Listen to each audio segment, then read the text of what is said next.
صاحب یہ بتائیے گا کہ ایک تو آج بڑا اہم دن تھا 9 مئی کا لاہور جیو آر گیٹ پر حملے کا فیصلہ آ گیا ہے۔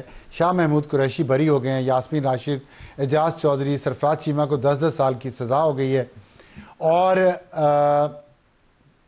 کچھ ہی دن پہلے فواد چودھری، محمود مولوی اور عمران اسماعیل جو پی ٹی آئی کے لیڈر تھے، اب نہیں ہے پی ٹی آئی میں، انہوں نے کہا تھا کہ ہم کوٹ لکھپت جیل سے مذاکرات کے ذریعے ہی آگے کا راستہ ہے، اڈیالہ جیل سے نہیں۔ کیا حکومت نے کوئی جیسچر دیا ہے ان کو، ان کی اس آفر کا پازیٹیو جیسچر دیا ہے؟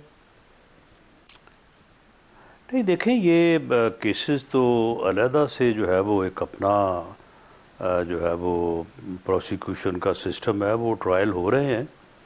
اس بارے میں تو حکومت نہ تو کوئی بات کرنے کی مجاز ہے، نہ ہم نے اس بارے میں کوئی بات کی تھی۔ یہ معزز صاحبان فواد چودھری صاحب، مولوی محمود صاحب اور سابق گورنر عمران اسماعیل صاحب تشریف لائے تھے، اور میرے سے اور اعجاز صادق صاحب جو اسپیکر قومی اسمبلی ہیں، تو انہی کے آفس میں جو ہے وہ ملاقات ہوئی تھی۔ تو اس میں ان صاحبان کا یہ خیال تھا کہ یعنی مذاکرات ہونے چاہیے، ڈائیلاگ ہونا چاہیے۔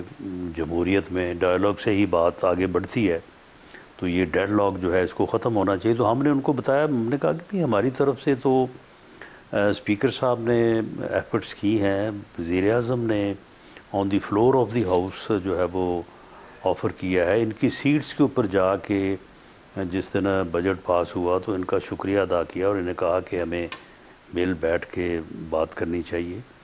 تو یہ ان کی طرف سے جو ہے وہ ان کو اجازت ہی نہیں ہے۔ عمران خان صاحب ان کو اجازت دیں تو مذاکرات ہونا۔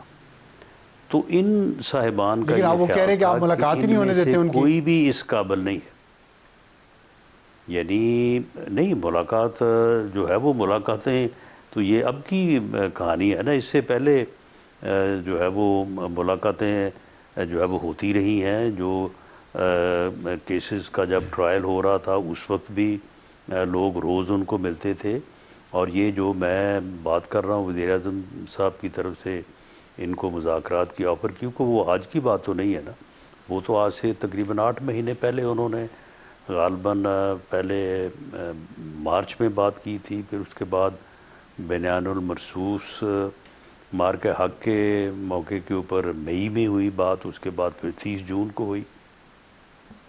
تو یہ لوگ ہم سے بھی ملتے رہے ہیں، جو ان کی سیکنڈ لیڈرشپ ہے، تو وہ برملا کہتے رہے ہیں کہ جی ہم تو مذاکرات چاہتے ہیں، لیکن عمران خان صاحب کی طرف سے اجازت ہی نہیں ہے، تو ہم تو یہ بات نہیں کر سکتے۔ تو ان صاحبان کا، جن صاحبان کا ذکر میں نے کیا، تینوں صاحبان جو ہیں، ان کا یہ کہنا تھا کہ ان میں سے کوئی بھی اس قابل نہیں ہے کہ عمران خان صاحب سے اجازت لینا تو دور کی بات بھی نہیں کر سکتے۔ تو اگر ان لوگوں کو جو ادھر کوٹ لکھپت میں بند ہیں، ان کے ذمے یہ بات لگائی جائے تو وہ جو ہے وہ اس بات کو آگے بڑھا سکتے ہیں۔ اور ساتھ حوالہ تھا کوئی ایک خط شاید انہوں نے پچھلے دنوں میں لکھا تھا، جس سے یہ تصر بنتا تھا کہ وہ مذاکرات کے حق میں ہیں۔ تو یہ بات تو ان کی ہمارے ساتھ ہوئی تھی، تو ہمیں تو کوئی اس میں انکار نہیں ہے۔ اگر یہ صاحبان جو ادھر لاہور میں بند ہیں، یا شاہ محمود قریشی صاحب ہیں، اگر وہ اس بات کو آگے بڑھائیں تو وہ بڑھا سکتے ہیں، ہم نے تو ان کو اس بارے میں بالکل نہیں روکا۔ ٹھیک ہے، ٹھیک۔ کل ایک کانفرنس ہو رہی ہے اسلام آباد میں، قومی ڈائیلاگ کانفرنس، جو تحریک تحفظ آئین پاکستان والے رکھ رہے ہیں، ظاہر پی ٹی آئی ہے اس میں، تو اس میں پیپلز پارٹی کو بھی اب انہوں نے دعوت نہیں دی، وہ بھی شرکت نہیں کر رہی۔ مولانا فضل الرحمان صاحب خود شرکت نہیں فرما رہے، ان کا کوئی نمائندہ ہوگا۔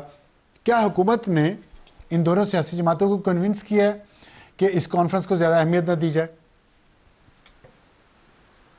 نہیں، ہمارے ساتھ بالکل مولانا فضل الرحمان جو ہے وہ آپ کے علم میں ہے کہ وہ اپنے فیصلے خود کرنے والے ہیں، کوئی ہمارے کہنے پہ تو انہوں نے فیصلہ نہیں کیا ہوگا.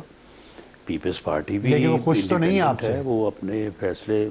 پیپلز پارٹی بھی خوش نہیں ہے. کون خوش نہیں ہے؟ نہیں، پیپلز جے یو پارٹی آئی ہم بھی اور سے پیپلز پارٹی بھی بہت خوش ہے، بہت خوش ہے. نہیں دیکھیں، اختلافات تو ہوتے ہیں، اختلاف رائے بھی ہوتا ہے، اختلاف رائے بالکل ہو سکتا ہے اور ہونا بھی چاہیے، لیکن ناخوشی والی ناراضگی والی نہیں. اچھا یہ بتائیے گا کہ جو سہیل آفریدی ہیں خیبر پختونخوا کے وزیر اعلیٰ، انہوں نے کہا کہ وفاقی و پنجاب حکومت انتقامی کارروائی کی بجائے معیشت پر توجہ دے. تو کیا انتقامی کارروائیاں آپ کیوں یہ بند نہیں کرتے؟ ان کی ملاقاتیں کروائیں، ان کو چھوڑیں، کیونکہ فواد چودھری کہہ رہے ہیں اگر مذاکرات نہ ہوئے حکومت کے ساتھ تو پھر سہیل آفریدی کے پاس کوئی آپشن نہیں رہے گا سوائے اس کے کہ وہ لانگ مارچ کرے اسلام آباد کی طرف.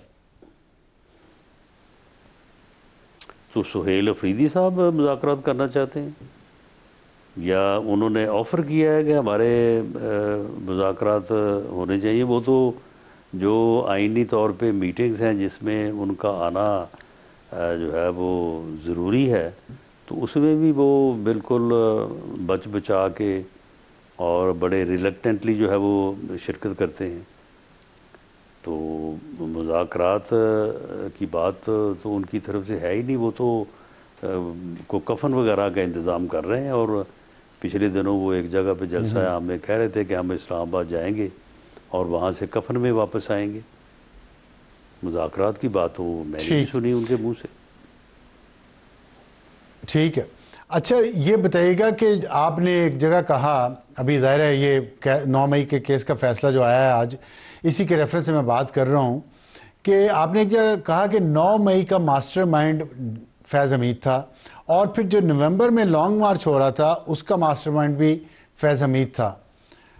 تو کیا ان کے خلاف اس بنیاد پہ، یہ دونوں بہت بڑے بڑے الزام ہیں، پہلا تو 22 نومبر کا جو ہے وہ میوٹنی ہے، اور پھر 9 نومبر کو بھی میوٹنی ہوئی ہے، تو کوشش ہوئی ہے اس کی، تو کیا ان کے خلاف اس پہ مقدمہ چلے گا میوٹنی کا اور بغاوت کا؟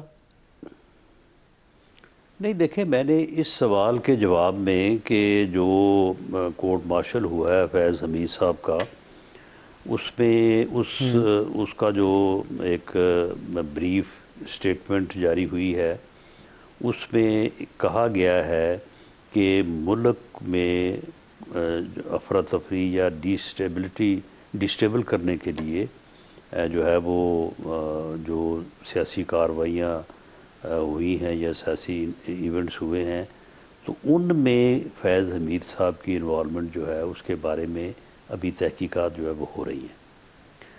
تو جس طرح سے ایک ریومر ہے، ایک باخبر حلقوں کی طرف سے بات بھی ہو رہی ہے اور لوگ اپنا اندازہ بھی لگا رہے ہیں، تو میں نے اپنے اندازہ یا انالیسس کی بنیاد پہ کہا تھا کہ ہو سکتا ہے کہ یہ 2 ایونٹ جو ہوئے ہیں، جو لانگ مارچ ہوا چیف آف آرمی اسٹاف کی اپوائنٹمنٹ کو روکنے کے لیے، اور اس کے بعد جو 9 مئی ہوا، تو اس بات کی جو ہے وہ ایک اسٹرانگ جو ہے وہ اوپینین موجود ہے کہ ان دونوں میں فیض حمید صاحب جو ہیں انہوں نے ایک دفعہ تو وہ یونیفارم میں تھے اور دوسری دفعہ وہ ریٹائرڈ لائف میں تھے، تو انہوں نے اس میں ایک مؤثر کردار ادا کیا ہے، بلکہ کہا جا رہا ہے کہ وہ آرکیٹیکٹ تھے اس معاملے میں. اور اس میں کچھ اور باتیں بھی ہیں جس میں یہ بات سامنے آئی ہے کہ فیض حمید صاحب کیونکہ خود کینڈیڈیٹ تھے، خود بننا چاہتے تھے آرمی چیف، تو انہوں نے اس وقت کچھ معاملات میں جو ہے وہ دخل اندازی کی. تو اس کے اوپر اگر کن معاملات میں؟ تحقیقات ہو رہی ہے تو وہ تحقیقات جب سامنے آئے گی انہی معاملات کے اوپر، یعنی ملک کو ڈی سٹیبل کرنے کے لیے جو پولیٹیکل سرگرمیاں ہیں اس کے اوپر تحقیقات ہو رہی ہے. تو اس میں اگر یہ دونوں واقعات جو ہیں یہ سامنے آتے ہیں اور اس میں فیض حمید صاحب ملوث پائے جاتے ہیں، تو پھر عمران خان صاحب بھی اس میں ملوث ہوں گے، کیونکہ وہ اکیلے تو ملوث نہیں نہ ہو سکتے. تو اس میں مجھے تو خدشہ ہے کہ پھر ٹھیک ہے، لیکن 2.5 سال ہو گئے ہیں، اس میں جو ہے وہ ملوث پائے 2.5 جائیں سال گے. ہو گئے، ابھی تک تحقیقات ہی ہو رہی ہیں، کوئی ایویڈنس نہیں ہے اس کا مطلب آپ کے پاس، آپ حکومت کے پاس؟ یہ جو سٹیٹمنٹ آئی ہے وہ سٹیٹمنٹ ہی اس کا ذریعہ ہے، اور اس میں ایسا ہی کہا گیا ہے کہ اس کے اوپر علیحدہ سے جو ہے وہ انویسٹیگیشن ہو رہی ہے. تو اس میں عمران خان بھی ملوث پائے جا سکتے ہیں جو آپ سن رہے ہیں، جو آپ نے کہا جو ملوث کچھ نہیں. عمران خان حلقے کی صاحب بات کر رہے ہیں. عمران خان صاحب نے تو لانگ مارچ کیا ہے، عمران خان صاحب نے 9 مئی کیا ہے. اگر وہ بھی ملوث نہیں ہے تو پھر اور کون ملوث ہے؟ نہیں تو اس کا مطلب ہے اس پہ تو آپ اس کا مطلب خان صاحب کے خلاف ایک اور کیس ابھی چلے گا؟ بالکل. یہ کیس جو ہے یہ اگر تو فیض حمید صاحب اس میں ملوث ہوئے تو یہ پھر ملٹری کورٹ میں چلے گا، اور اگر وہ ملوث نہ ہوئے تو پھر یہ آرڈنری جو ٹیررسٹ کورٹ ہے اس میں باقی کیس بھی چل رہے ہیں، جس میں سے ایک کا فیصلہ آپ آج بتا رہے ہیں کہ فیصلہ ہوا ہے، تو ادروائز پھر جو ہے وہ وہاں پہ چلے گا. اچھا چلیں، یہ تو ہو گیا عمران خان سیاستدان ہیں، فیض حمید ریٹائرڈ جنرل تھے اور ان کے خلاف تو ہو گیا، لیکن ججز کے بارے میں یا میڈیا کے لوگ جو اس میں انوالو تھے، جو آپ باتیں کر رہے ہیں 9 مئی کی یا اس سے نومبر والے کی، اس میں شامل تھے بہت سارے ٹی وی چینلز. ہمیں یاد ہے کہ نومبر میں تو بہت وہ کھل کے ایک مہم چلا رہے تھے فیلڈ مارشل کے خلاف، اور تو ان کے خلاف کوئی کاروائی ہوگی یا وہ مکمکہ ہو گیا ہے ان کے ساتھ؟ دیکھیں، یعنی ہے تو یہ اندازہ ہی نا، یہ کوئی ڈیفینٹ بات تو ہے نہیں، تو اس کو ویسے تو بڑھانے کو جتنا مرضی بڑھا دے، لیکن جو میں نے عرض کیا ہے کہ اگر فیض حمید صاحب ملوث پائے گئے اس میں، جس کے امکانات کافی روشن ہیں، تو پھر اس میں پھر پی ٹی آئی کے بانی عمران خان صاحب نہیں، پھر اور بھی کافی سارے لوگ جو ہوں گے وہ ملوث پائے جائیں گے، جن کا بھی جو ہے وہ فیض حمید صاحب سے تعلق ہوگا. تو ان میں کچھ سپریم کورٹ کے ججز اور میڈیا کے لوگ بھی ہیں، ہو سکتے ہیں. دیکھیں، یہ تو تحقیقات کے نتیجہ خیز ہونے کی صورت میں ہی ہے. ابھی تو جو بات کی گئی ہے وہ محدود ہے اس حد تک کہ اس بارے میں انویسٹیگیشن جو ہے وہ جاری ہے.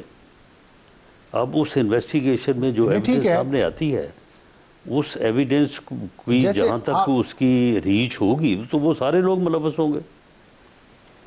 نہیں دیکھیں، آپ نے کہا کہ اندازہ ہے کہ حلقوں کا، اور کافی کچھ ایویڈنس بھی ہے چیزوں کے بارے میں، لیکن تحقیقات ہو رہی ہے، اور اس میں خان صاحب نے ظاہر لیڈ کیا تھا مارچ کو اور 9 مئی کو، تو وہ تو ہیں ہی.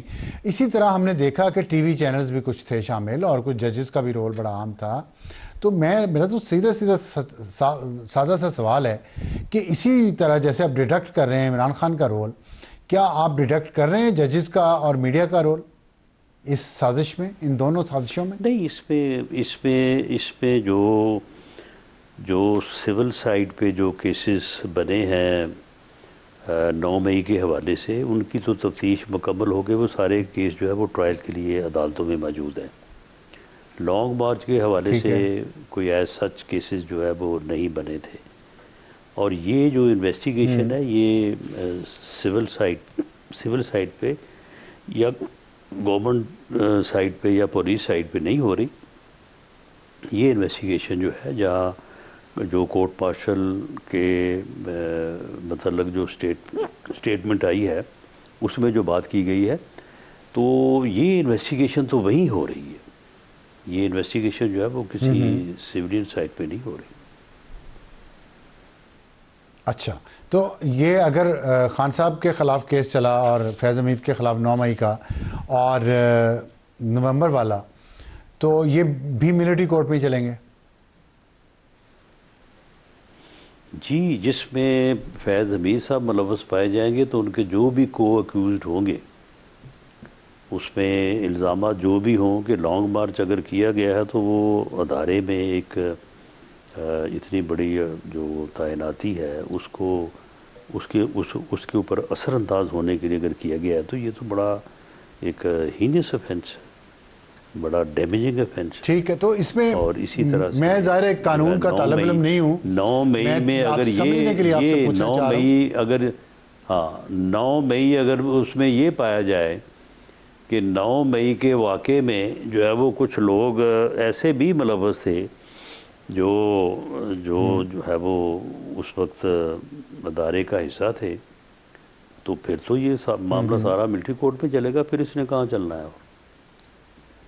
تو اچھا، میں کیونکہ قانون کا طالب علم نہیں ہوں اس لیے سمجھنے کے لیے پوچھ رہا ہوں کہ اس کا مطلب ہے اگر 9 مئی میں یا لانگ مارچ والے ایشو میں کہیں کوئی ججز بھی ملوث ہوتے ہیں فیض حمید کے ساتھ اور میڈیا کے کچھ لوگ بھی، تو ان کا ٹرائل بھی ملٹری کورٹ میں ہی ہوگا، ججز کا بھی اور میڈیا آنرز کا بھی؟